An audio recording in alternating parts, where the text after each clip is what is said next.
Nakumbuka.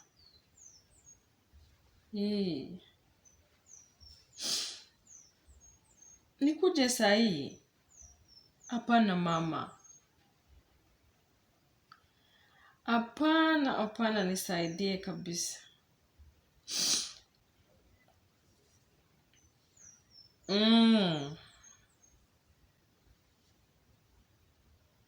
Subiri.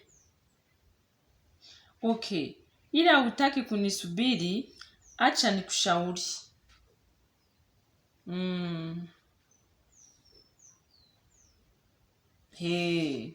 Ni sehemu ya Gikondo Nyenyeri. Kufika, shuka gari. Hapo Gikondo Nyenyeri utaona mbele zako barabarani. Pata hiyo, uende Marafuku, kupinda kushoto, pita kulia. Sasa utaona mbele kwa milango, utaona mlango wa kijani. Utaona milango kuna namba.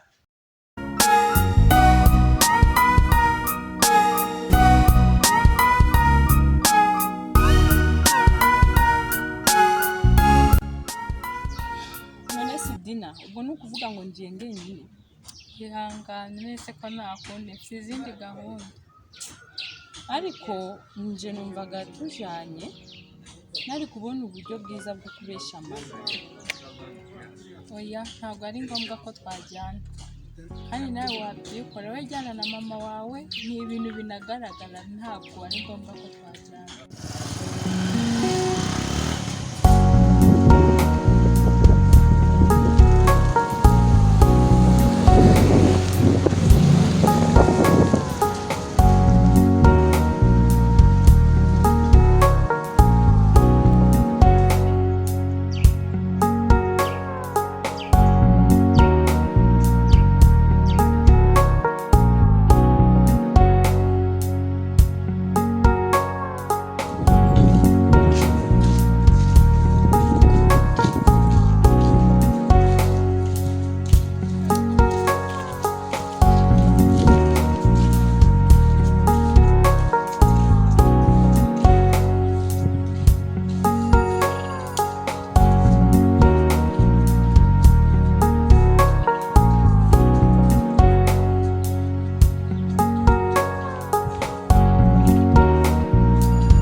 Muraho.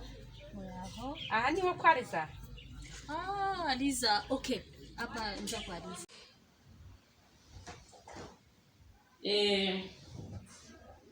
Nta kibazo. Sawa. Kanyingurira abantu bakumanze.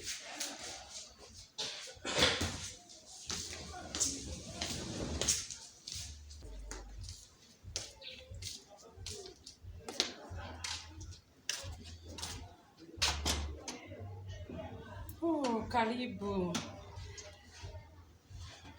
Shikamoo Liza. Shikamoo mama. Nimefurahi kukuona. Asante sana mwanangu. Ndiye mama Lucy.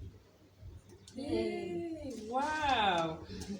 Lucy uyu muntu muraziranye. Oya turi hano ku muhanda Sheri, uraho neza? Uraho. Imana ishimwe. Mbazi makuru imezi. Mbega umugisha. Mutuye ahantu heza mbega neza cyane. Ni karibu. Nzuri kabisa. Nzuri sana. Karibu. Oti.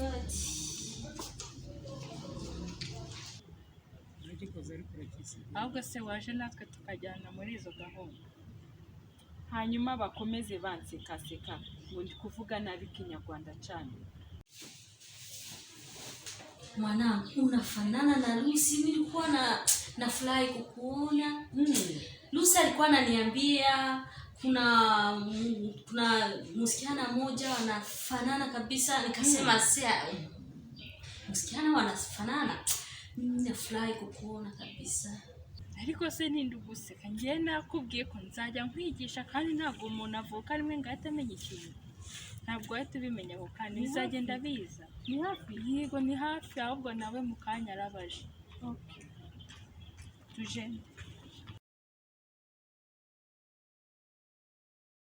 Mimi nakupenda sana kabisa. Nakuona sasa hivi nikasikia nakupenda juu na fanana na Lucy kabisa kabisa.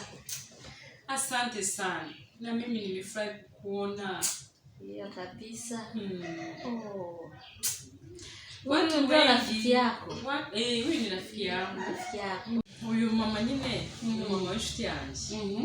Hari umukobwa twamenyanye witwa Lucy, w'umutanzaniyakazi. Twarakundanye, arankunda cyane ngo turasa. Abantu bose bambonye buriya nawe nibyo yambwiraga mama we ngo turasa. Biramutunguye cyane ko nukuntu dusa kabisa. Byiza ndishimye ndisi n'umumama mwiza. Nuko atazi Ikinyarwanda disi yabazi Ikinyarwanda ngo nanjye tuganire. Uragenda ubyumva ururimi rwabo ruroroha cyane. Asante sana kufika. Asante na wewe pia. Mimi nafika kabisa kwako Lucy. Kila siku kaniita, kaniambia kuna msichana mmoja wanafanana. Nasema wanda kuna msichana wanafanana. Nikasikia huruma ya kuja kuangalia. Asante. Nimefurahi sana. Mimi ndamubeshe kabisa. Oya nta kibazo aryabaye ngombwa reka ko umuntu amareba. Na mimi nimefurahi sana kukuona. Ndio mwanangu. Lucy nimemwona nikafurahi, kufanana naye ni vitu vizuri sana kwangu. Kabisa na mimi nafurahi sana kabisa. Na wewe hivi unakuwa mtoto wangu sasa. Si ndio? Asante sana. Asante, nimefurahi kwa hiyo. Uriza turaganira gute se n'umuntu tutumva ururimi rwacu turavugana gute we? Nyine nanjye ndi kubibona ni umugisha mbonye, ariko nta kibazo nawe umumenye. Simba disi ni byiza, ikibazo ururimi ntumva ariko nzarumenya kuva ko uri inshuti yanjye nawe uri inshuti ye mukamwumvikana. None se uwo mukobwa asaba hano nawe cyangwa ni inshuti yawe ifite ahandi hantu? Ntabwo aba hano ariko tugiye kuzajya tubana. Mugiye kujya mubana? Yagiye kujya Tanzania munsigire. Yosha ni byiza, umuntu ugiye gusigira umukobwa we nk'umwe Imana yanjye. Iyo wamutindije samahani. Ntabwo ari amahane ni uko iyo umuntu amwiciye gahunda ararakara nyine yameze nk'umuzungu. Ntukwita nde? Basi tubabariye, yitwa Lucy. Turakwishimiye nyine turi kujyana.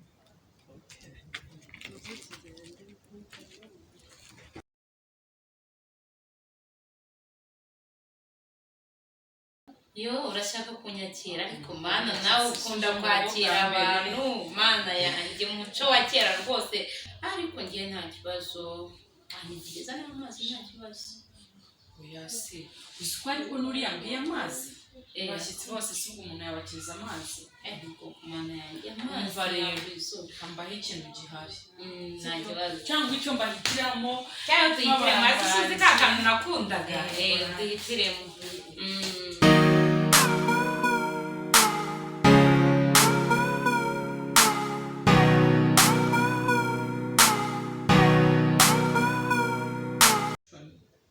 None se wa mushinga tuzawutangire ryari? Rero turamutse tugiye kuvuga ibya wa mushinga, uriya mama twatumubangamiye ntabwo byamuryoheye tugiye mu byacu. Reka tumuhe umwanya nawe tumwumve, kandi aranshaka wabibonye. Hanyuma twebwe dusanzwe turi kumwe turasigara tubivuga nyuma, sibyo? Ariko zikakukana ariko nta kireka muganire byacu bigende neza. Ubundi twivugire ibyacu nta kitubangamiye. Yego.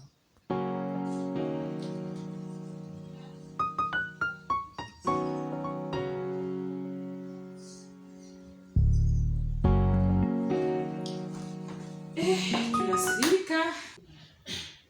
rero ugiye kwihangana nyine tube tugiye kuganira n'uriya mama hanze sibyo ntugire irungu ntabwo turi butinde.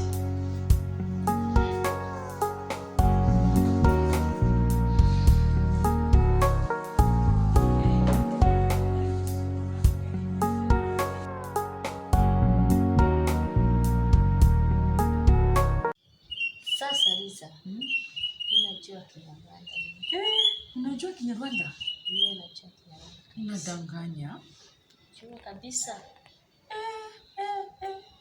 Sasa tuongee lugha yetu. Kwa juu kuongea lugha yenu ni ngumu sana kwangu. Ndiyo. Umva rero nkubwire. Mfite ikibazo gikomeye cyane. Umwana wanjye Rusi arashaka kubona papa we umubyara. Ntabwo amuzi? Ntabwo amuzi. Kandi ibyo birankomereye cyane kubera ko papa we sinzi icyo nzi cyo nuko nzi ko ari umunyarwanda uba mu Rwanda i Kigali ariko sinzi ngo namukunda. Ndabyumva neza. Ni ukuvuga ngo Rusiya mubana atazi papa we? Yego. Ntabwo amuzi. Ubwo se byagenze gute? Sha, ni story ndende. Ntabwo wapfa kubimenya.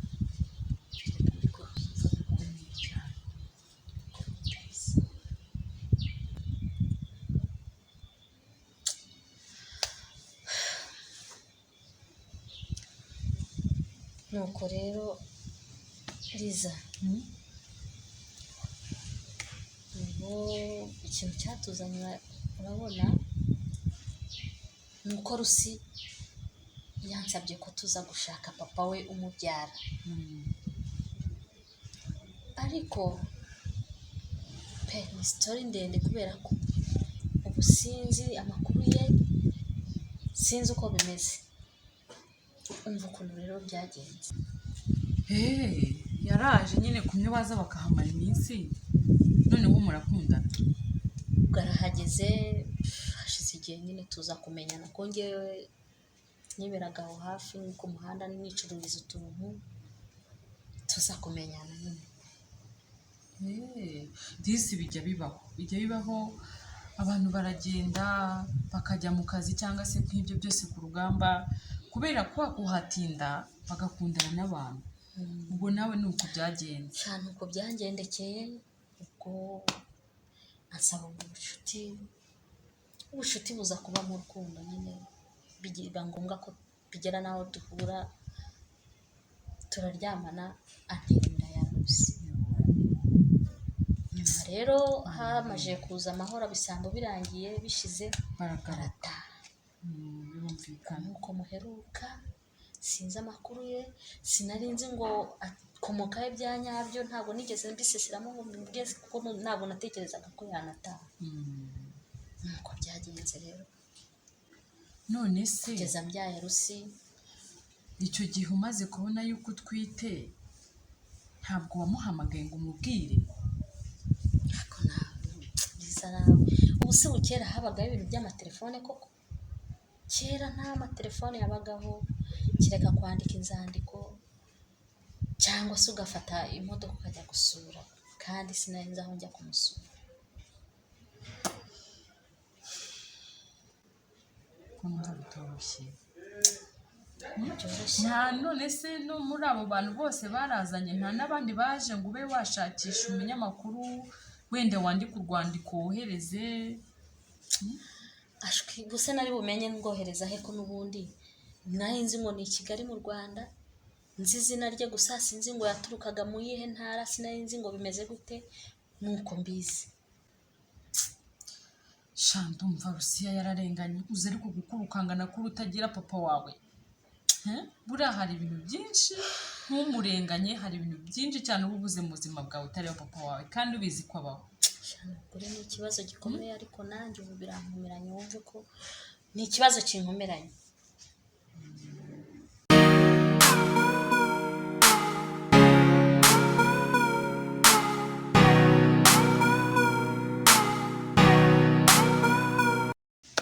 hanyuma se ugeze hehe mubigeze he byo gushaka papa we?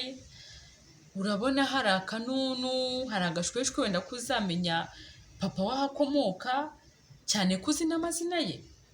Kandi noneho n'ikindi mwaratinze ubu iyo muza, ariko nanone se ntabwo nakurenganya, ntabwo mwari mutuzi, ariko iyo mbimenya mbere mba narabafashije byibuze.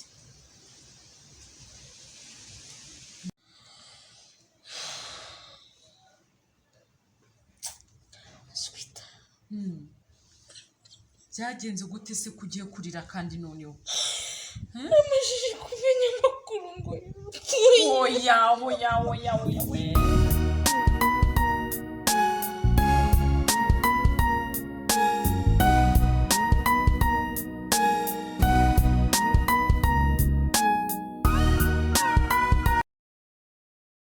None se ubwo urabigenza gute ku mana yanjye? Ubuse Rusiya yabimenye?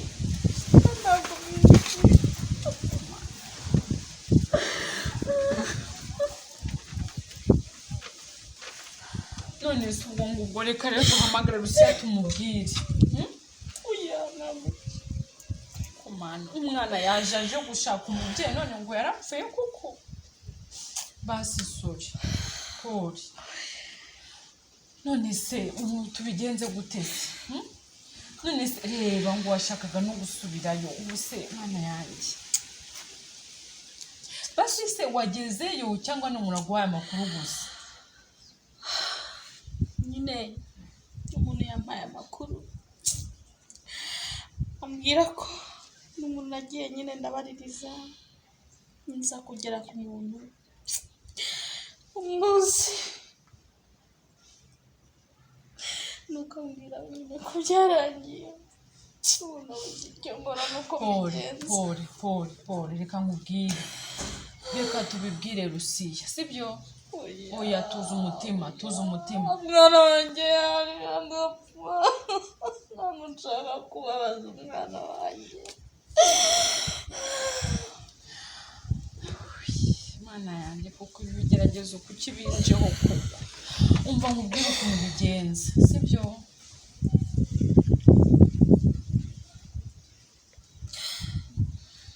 Reka kujya Tanzania sibyo?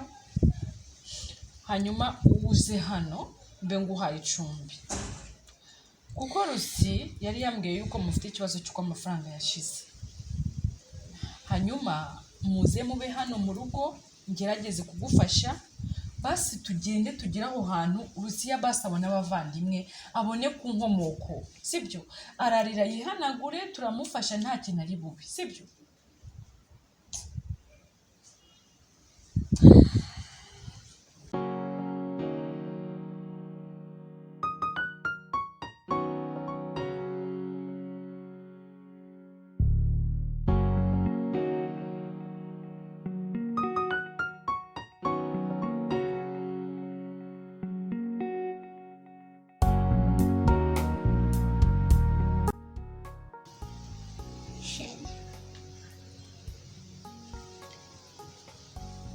Umva rero ndagira ngo mubwire ngo umbabarire ibyo bintu bigira ibanga.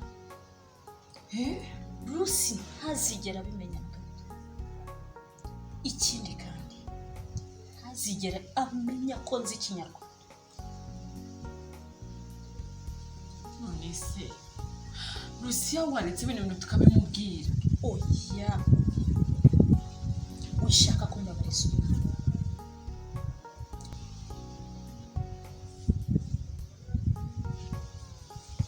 Hanyuma se ubwo amaherezo akazaba yahe koko?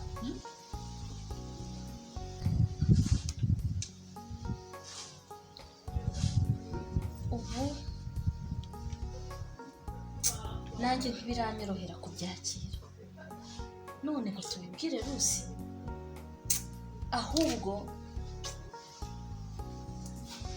wareka ngataha nkabanza nkajya kubitekerezaho kuko nanjye biramvunye kubyakira.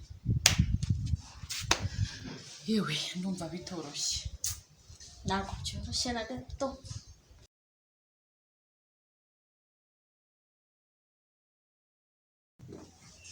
none se Liza uwareka nkataha ugasigana n'uyu mama tukazavugana ubutaha? Oya, twabivuganye kare, ntumpinduke, urarara turatuganira, reka ndangizanye n'uyu mama, sibyo? Humura nta kibazo, sibyo? Sawa, nta kibazo.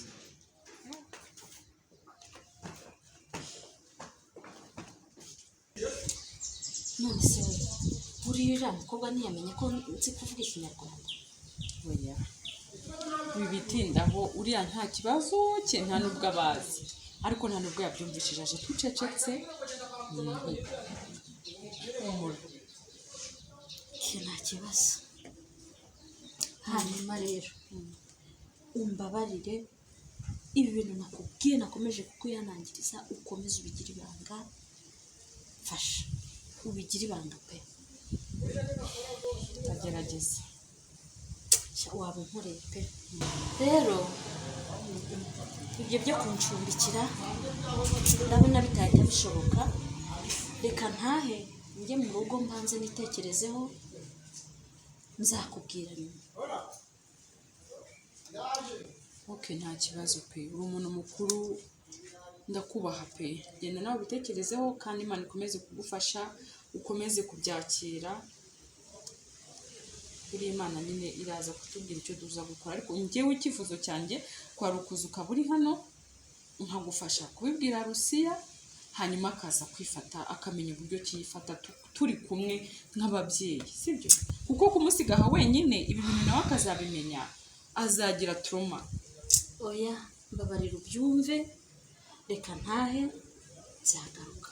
Nta kibazo, reka urakoze kubyumva. kandi Imana ikomeze kubana nawe.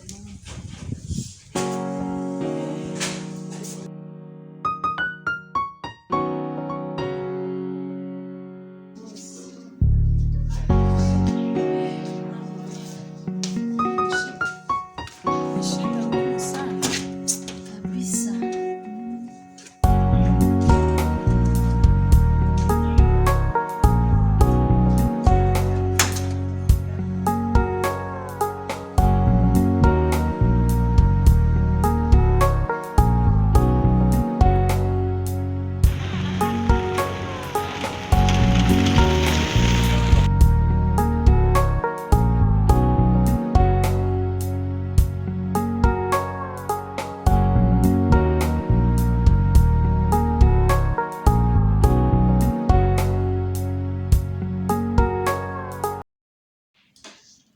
Rero urabona nk'uko tumaze kubikora neza, nk'uko twagiye tubitunganya neza, ni ukuvuga ngo tugomba kubyoroshya neza, tukabihuza n'abari abakobwa nakubwiye dushaka.